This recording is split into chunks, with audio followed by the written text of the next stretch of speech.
एक second sir hold on sir या करा सर क्या कर रहा भाई तू मेरा समोर इथे thank you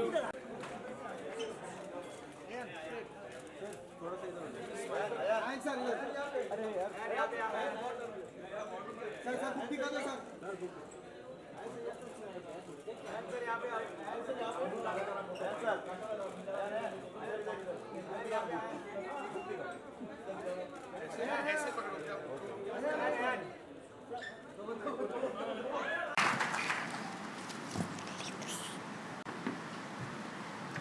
Thanks, Millie. Hello, everyone. I think in my entire journalistic career, I have interviewed Karan Johar more often than anybody else, and I'm not just talking about film stars. And he's probably one of my two favorite people in the film industry interview. I don't think it's difficult to guess who the second person is. When the opportunity to do this book came up, I was absolutely delighted.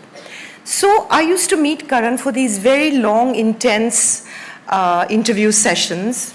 And, they were, I think, quite emotionally draining for him. They were exhausting.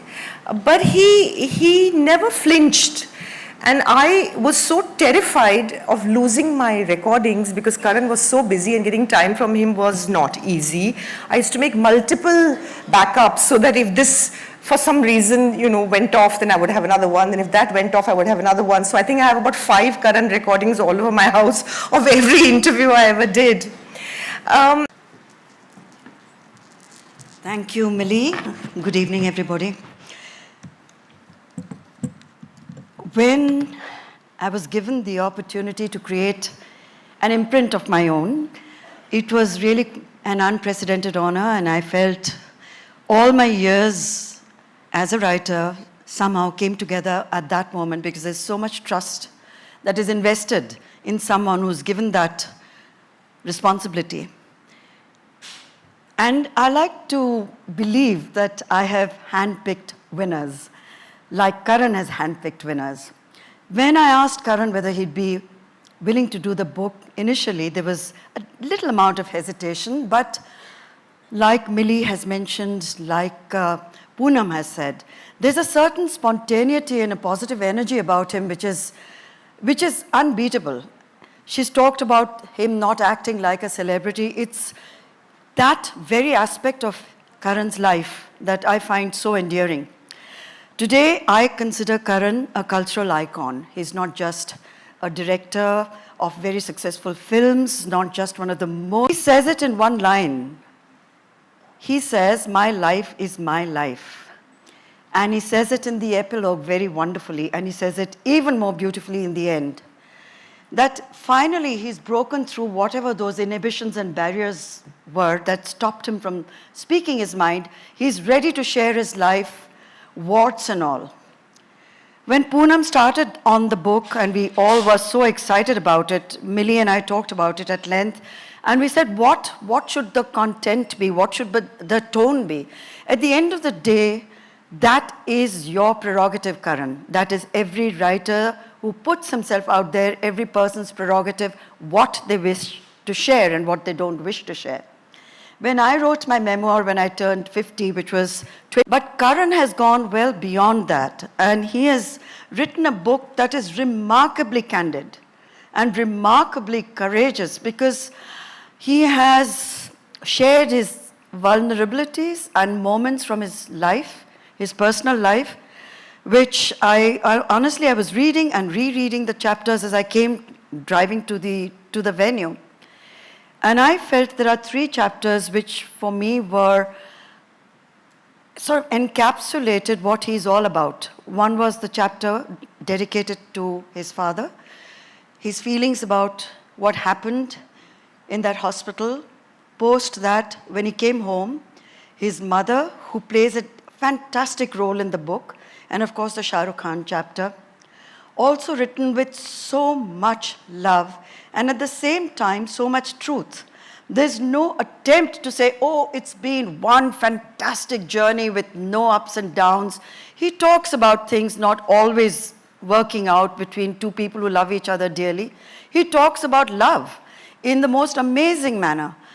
But behind all of it, what will come through is how each one of us is really quite lonely, and how to cope with that loneliness, and how not to let it get you down, but how it can actually be translated into a positive force in your life, which can lead you to create movies or music or books or poetry or paintings. It's the loneliness that starts the book, and it's loneliness which actually ends the book. But in between, there is just so much wonderfulness that anybody who picks up the book will respond to it first as a reader who gets completely drawn, pulled into another life. And that, to me, is the hallmark of a good memoir. If you cannot connect, if you cannot drown in that other person's life, if you cannot rejoice in that person's high points, and you don't cry at least 3 times during the narrative, the book is somehow incomplete, and somehow it leaves you feeling, has he really shared everything, or you're aching to know more? I am looking for a sequel, Karan, and tonight, thank you all. It's a book that I hope, and I'm looking at someone sitting right there who I want to write the next book. She's still shying away from addressing it, but I know I'm going to get it out of her. She says she's too young to write it. I said there is no such thing. You can write your first book at 23 and it will still be amazing, because there are millions of young 23-year-olds out there, or even 63-year-olds who would want to read your story, Alia. Just do it. Thank you again.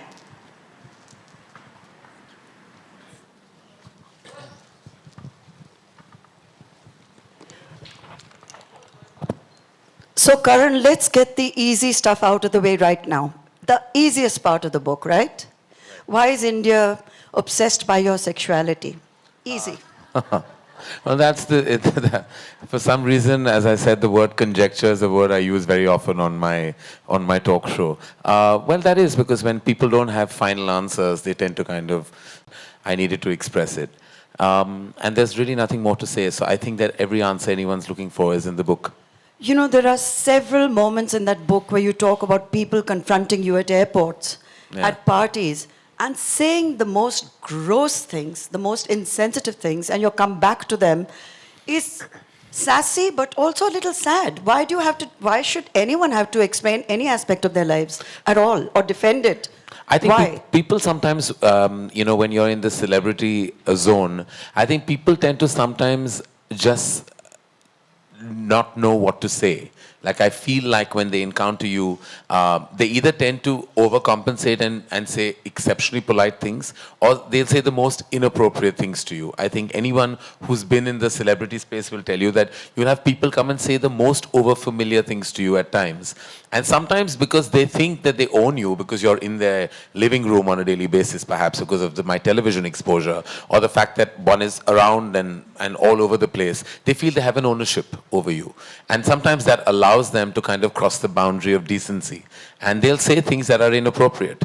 And you'll have to stand there. Sometimes you can give a response back, which sometimes goes over their head, because it's not a straight-lined answer. And sometimes you use sarcasm, which also sometimes doesn't get a response. Sometimes all you do is just, like Shah Rukh told me the other day, that now when people say things, he just nods. Because there's nothing else to say. Sometimes you just nod because people say the most bizarre things, and sometimes it's members of the fraternity, sometimes it's members of the media within the fraternity, sometimes it's random strangers at an airport, and you have to just deal with it. There's nothing you can do. You can't. At least I'm not the guy who's going to start getting into a fight, because I don't think I'll have the ability to handle it if I was at the receiving end.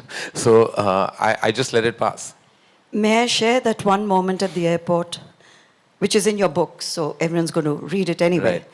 Where a person comes up to you, his wife is with him, and he walks up to you and says to you, "So, are you a homo?" Yeah. And your response is, "Why? Are you interested?"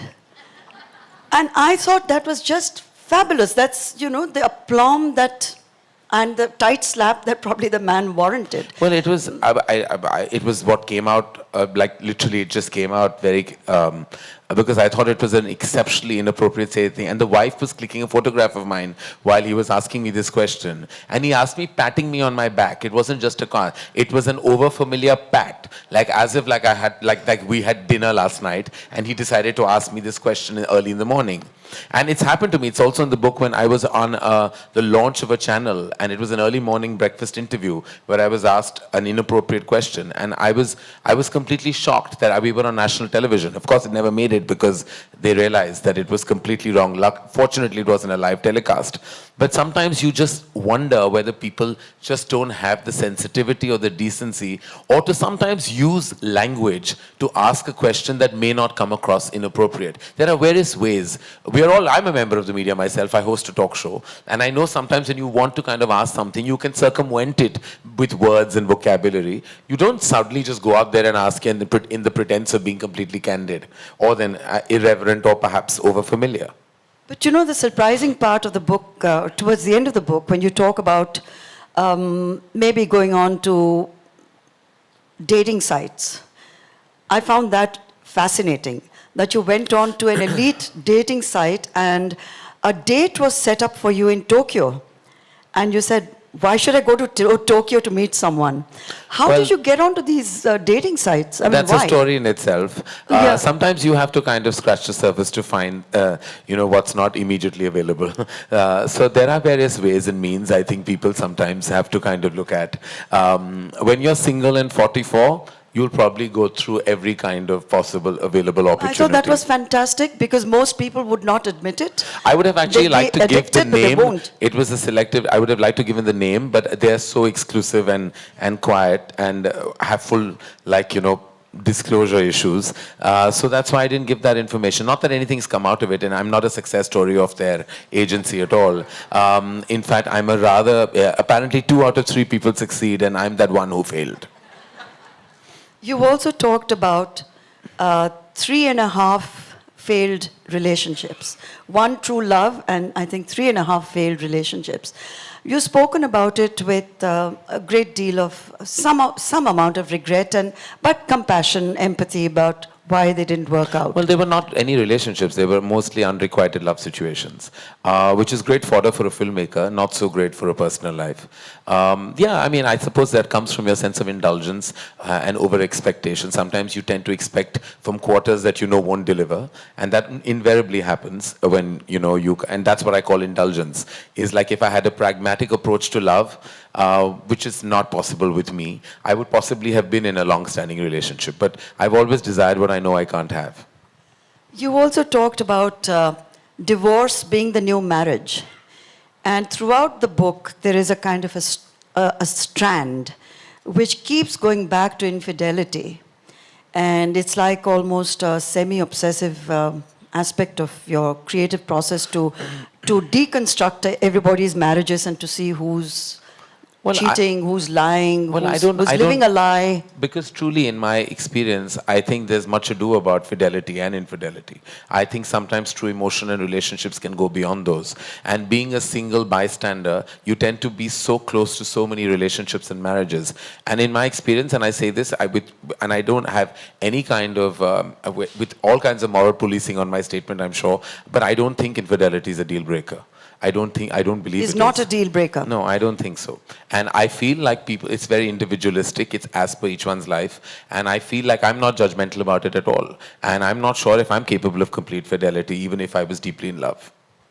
But in your film, when you're talking about the process where you were going to shoot the scene, very interesting conversation that you had with Shah Rukh, when all of you had second thoughts whether to go all the way and show Rani and him in bed or suggest that they've actually had sex, where you were advised against it, and even Shah Rukh was not sure whether it should have that scene or it should be like the Meryl Streep scene where it ends without them actually doing it. I was in a zone of abandon at that time. I was like, I felt I had wings. I wanted to fly as a filmmaker. But when I look back, I feel like I remember very clearly, and I've said it, that when the scene was going on, I was watching it at a preview, and there was a very traditional couple watching it. And the moment Shah Rukh and Rani check into the hotel in Kabhi Alvida, the lady turned to her husband and he said, "Don't worry, dream sequence hai." and because they imagined that this is not possible. You know, in a Karan Johar film, it's not possible that this would actually transpire. And the moment they realized it was not a dream sequence, 5 minutes later they were out of their cinema halls. So I realized that, you know, sometimes topics like this are brushed under the carpet in our society. We don't like to watch what is startling and truthful on celluloid. We like to watch virtue and morality, say the right messaging. The moment you make viewing uncomfortable, the moment you say things that hit you hard, those are the films that bother you the most, and you have extreme reactions. Kabhi Alvida had extreme reactions. I had people come and say, I hated it. The only reason you can hate it if it's the truth of your home. And it's the truth of your marriage. You can't hate that film otherwise. Or had people say, it's uncomfortable to see this film with my spouse. Because what do you say after? Oh, I loved the film. What did you love about it? You know, if I hated it, then why did you hate it so much? You know, so it's basically, it was more a commentary. So the film did so much, and someone told me that it did so much better in the West because there's a culture of watching film alone. So there are men who went alone and women who went alone. But in India, we go as a couple or as a family, and it's an uncomfortable watch sometimes. I think that's changing. I see a lot of movies on my own in a theater and I enjoy it thoroughly. I think I see a lot of other ladies also coming and watching movies. It's changing. Thank God. All right. There's a wonderful chapter on Shah Rukh where the first time you meet him and you go with a certain baggage because A, you're awestruck, you expect to meet a big star and you're completely disarmed because he's so normal, he's warm, he's caring, he's very respectful towards your father. They have a relationship completely independent of... I mean, it was, I remember the day so clearly etched in my head, like it's like it happened yesterday. I grew up with movie stars that were stalwarts, that were luminaries, that we literally looked up to, like Mr. Bachchan. You know, when he walked into the room, there was a sense of like, you know, like glory. Someone magnificent has walked in. So there was this stardom that I had realized, being a producer's son, stars were always put on a pedestal. We were always the poorer parties. We were the ones that had to kind of succumb to their stardom, look up to their, full of awe, because they were the ones who made the movies happen. So I grew up feeling movie stars were like unapproachable entities. I had then lost track with the generation because I was in my college days, and I was touching base with my father's side of the business much later when he took me to meet Shah Rukh to sign him for Duplicate. And I had never met somebody who was a young movie star, who was so loved at that time, and everyone wanted him in their movies, who was this animated, this conversational, this, what do I say, just this real person. So I was in shock. And the fact that he respected my father so much, the fact that he showed that respect meant the world to me, because up to that point I felt like my father had not had the best run at the movies, you know, even with certain people and relationships. And when I saw Shah Rukh give him that love, I think I fell in love with Shah Rukh at that moment, because I saw the love he gave my father, and that to me meant the world. Nothing else mattered. There's a lovely insight also when you talk about your father. I think that was beautiful, where you said that despite him achieving success by the time you started working together, in his head he was still like a production person. So it was his instinct to carry the bags of stars or open car doors for them. And which my mother went hoarse yeah, trying to tell him, yeah. Yash, you're a producer. You're not a production manager. You can't, you shouldn't be doing these things. It's wonderful that you share it. It was his instinct. He couldn't help it. He just couldn't, like, whatever. And it was like, and I, of course, was born like I was a movie star in my head. Even though I had nothing, in my head, I was always royalty. For some reason, I don't know where, my mother always said, I don't know where you came from. Because, you know, I didn't have their value system. And I was always somebody who lived beyond my means. It was because I was pampered by my father. It was, he allowed me to believe that. He really, when I was 150 kilos fat, thought I had 5 kilos of puppy weight that I should lose. He thought I was the most gorgeous looking son. Could have been a film hero, knowing very well I knew my personality would not allow me to be a lead in a Hindi film at all. But he thought he could have launched me. When we were talking about my first film, he said, "Tu thoda patla ho ja, tu kar sakta hai hero ka kaam."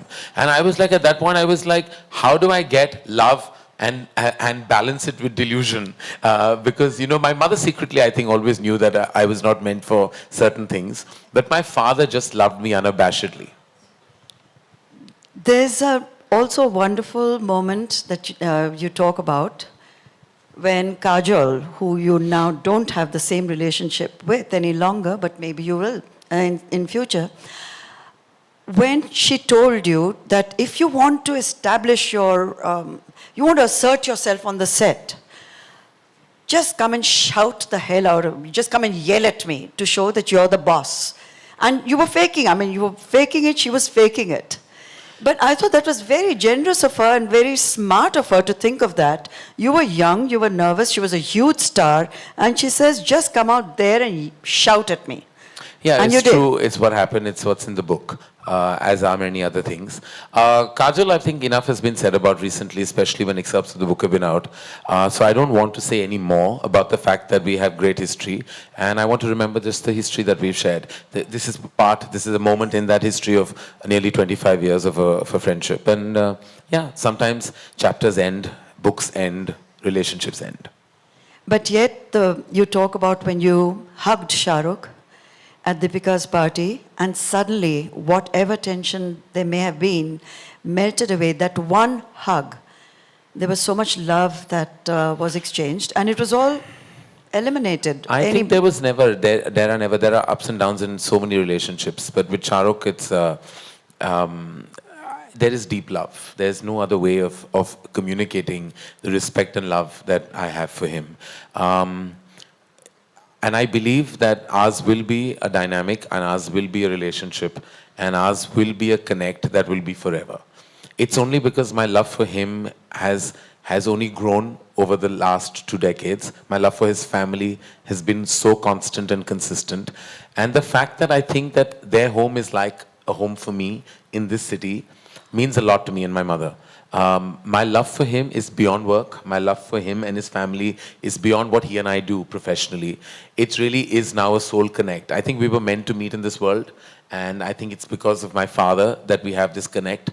And we could possibly have our down days and our humongously up days, but what we cannot ever forget is the unabashed love that will remain, and the respect, more importantly, that I think has not been diminished, no matter what.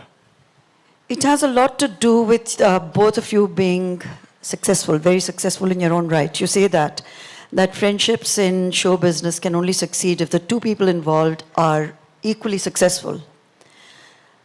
Is there something like friendship at all in showbiz? I've made some very strong friendships. Everyone in this room today is from my industry.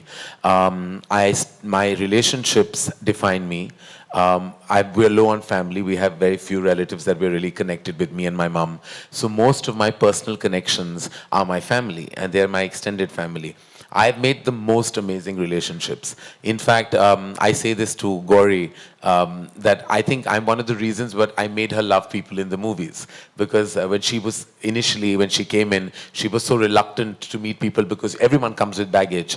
But some of my most deep equations and my most solid dynamics have been with people from the movies. So I think it's very unfair to say that relationships, yes, you go through ups and downs, and there are always turbulent times. But I have to say that the soul and heart I've found within the fraternity and the industry has been amazing, and I will cherish those relationships for the rest of my life. They're all still there in my life. In fact, I'm a very constant person. People who've been in my life for over 2.5 decades are still there in a very strong space. And finally, your book ends with your expressing a desire to perhaps adopt a child or have a surrogate child. And you talk about this child as your old age kind of a policy to insurance policy in old age.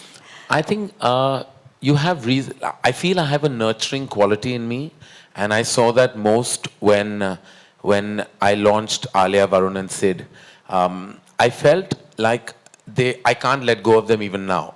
Like, I feel it's been nearly 5 years, and I feel no matter what they do in whatever capacity they do, when they're on screen or they're at an event or they're anywhere, I see myself staring at what they're doing, what they're saying.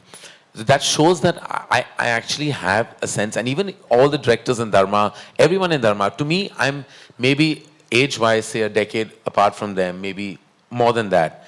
But the emotion comes from a very strong paternal space. And I feel like I would like to take that forward. I don't know what I'm going to do about it, but I feel like I would like to be a parent. I don't know in what capacity. I don't know how it's going to happen. I have no clue and I don't have answers to those questions. But I do feel the need because I feel I have love to offer. And since it's there, and I'd like to take it forward because I feel like that paternal instinct needs to be acted upon. And I feel it very strongly. Like I feel like I have so much within me that I conserve, and I feel that love has to have a release, you know, and it's not going into a relationship. It goes abundantly to my love for my mother and my friends and all of them around me in my company. I love everyone. And like, to me, I don't think any of them will realize how deeply moved I am that so many of them are here today, and what they mean to me in my life. I sometimes don't express it enough because it's within me, and you know, and I feel like that love within me needs to find a platform, and I think that platform could be a parent platform. Karan, I wish you every success. I hope a baby does come into your life. It'll transform you. It transforms everybody who's ever had a child, and I can tell you that from experience. With 4 grandchildren now, I can tell you that with double experience. Yes. So, blessings all the way. Make it happen for yourself. We are very proud of you. We are very proud of the book. It's already a bestseller, and it's got its first brilliant review. So, it's a day to celebrate, and may you always remain the wonderful, caring person you are. Thank you. Thank you so much, Shobha and Karan. I'd now like to invite Shahrukh to come up and release the book formally and say a few words. Thank you.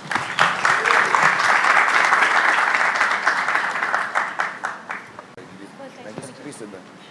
Please sit down. I'll just speak. No, he's saying sit down. But Pele will speak. Can you just, Should I speak first? Or? you want to speak first? Jaisa bol. No. Good evening, everyone. First of all, Mili Aishwarya, thank you for publishing the book. Shobha for convincing Karan to write a book, and all his friends who are here, I'm sure, who have formulated his life, who have done things in his life which comprise of the book that he's written. And Karan, it's a wonderful thing that you've done. I think yours is an extremely beautiful life.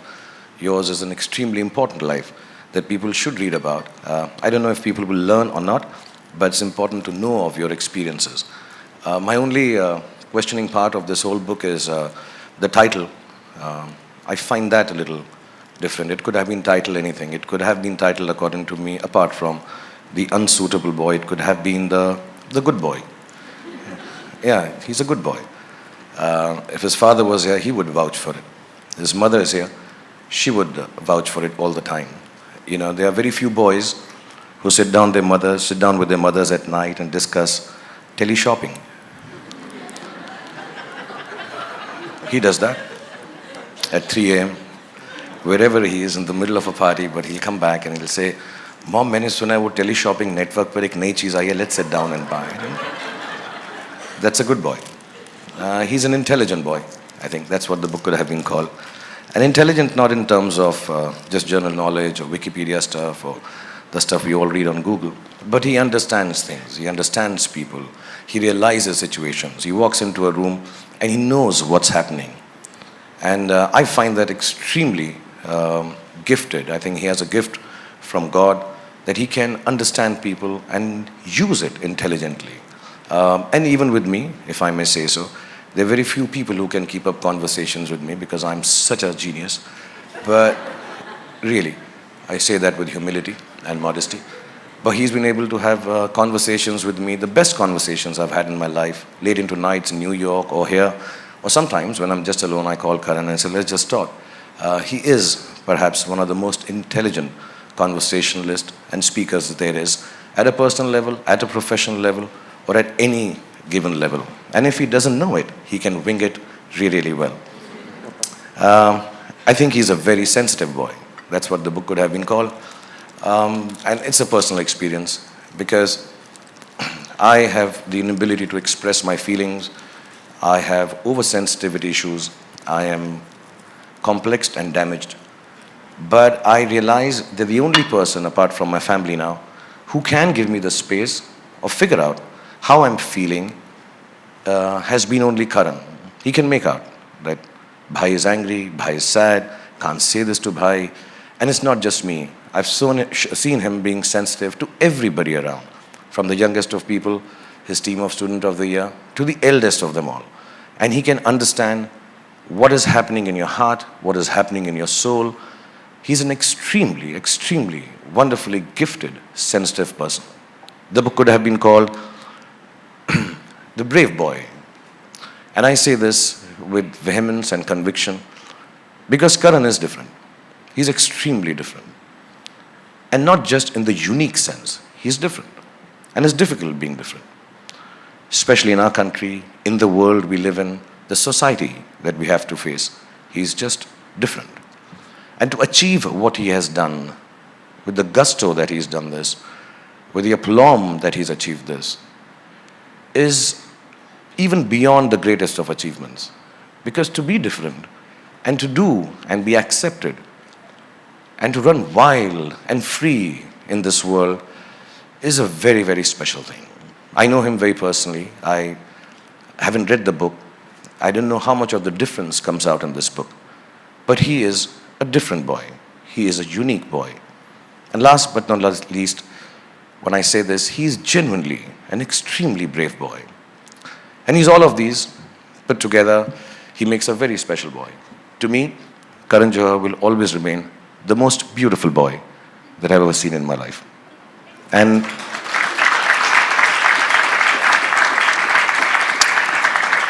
I'm extremely honored to be here. And I don't say it just because we're at a function and you're supposed to say this about a guy who's releasing his book. I'm extremely honored, genuinely. You know, there are different aspects.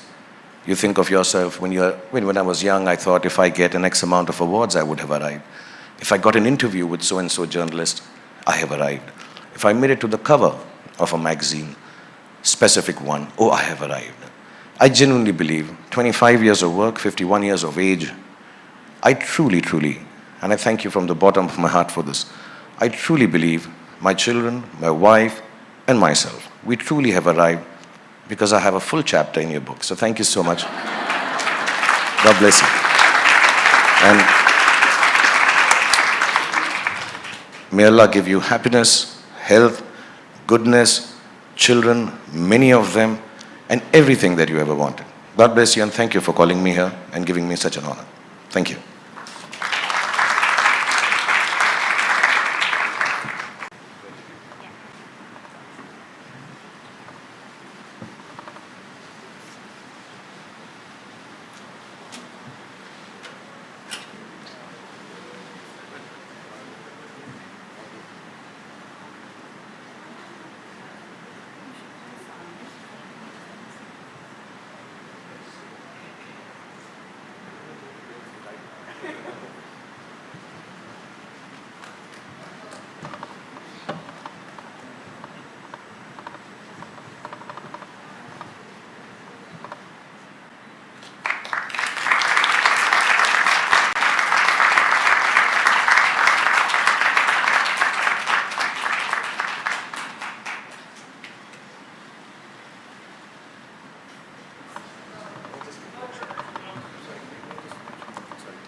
Sorry, and my special thanks to my very special friend Poonam, who's helped him write this book. I understand with the paucity of time and running around that he must have given you. Thank you so much for convincing, all you ladies actually. Thank you, this is a very important book. God bless you all for making him do this. Thank you. With that, we have a lot of books available here which you can buy and get signed by Karan.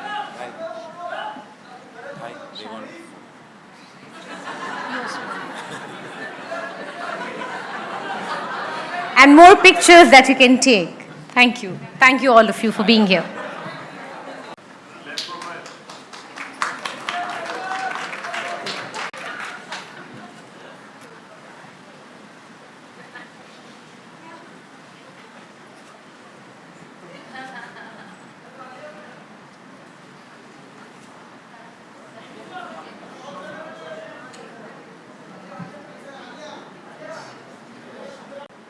The evening will go on.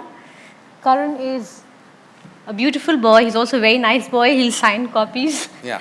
I think, for all the readers here who have come from far. And Thank you again for being here. Thank you so much. I'd like to personally thank all the members of the media who've come here today. Thank you very much. It means a lot to me. All of you have been a big part of my journey, and from the bottom of my heart, thank you for always being so supportive. And many of you are friends in the house, and the ones who are not will always remain special, because most often good things are written in. I also have to say that all my friends and everyone at Dharma who have shown up today, thank you so much. You know who you are. You mean the world to me. You are my world. Thank you, Mummy. I love you.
Ma'am center.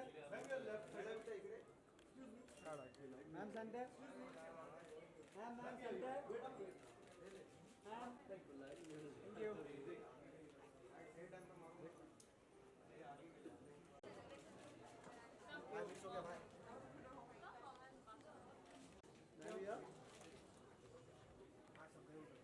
Thank you. Thank you.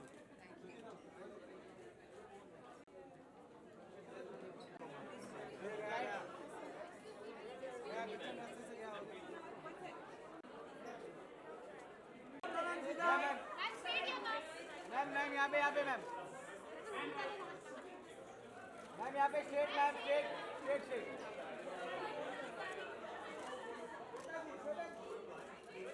Shweta ji यो straight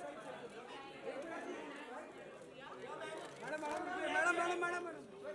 Shweta ji आओगे श्वेता जी आओगे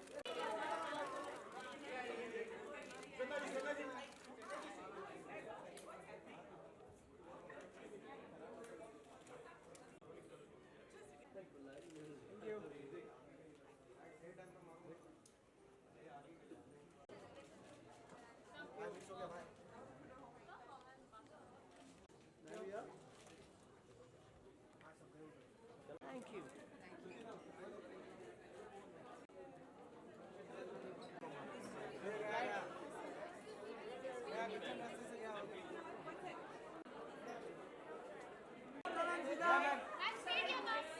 ma'am यहाँ पे ma'am